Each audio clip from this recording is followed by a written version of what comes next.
We always recommend RF welding over stitching, but sometimes people want to see the stitches to believe the strength. Or maybe your product requires it to be sewn. For this, we use the most modern programmable sewing machines. These machines are capable of complex patterns, and we can create custom clamps and fixtures to accommodate your designs. Sewing Biothane is not the same as sewing any uncoated webbings. Here at Biothane, we understand how to choose the correct threads and machine setup to sew your parts consistently and accurately from run to run. If you are interested in having your straps and assemblies sewn, here's how to get started. First, we need a drawing or sketch of your part. The stitch pattern is not necessary at this time, but it is great if you have it. We also need a test plan and specifications if applicable. Minimums are typically 250 to 10,000 parts, depending on project scales and complexity.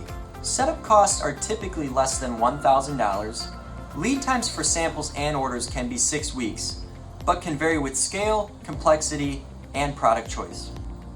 If you would like to learn more about sewing, please feel free to contact me anytime. I'm Matt Svoboda with Biothane. Thanks for watching.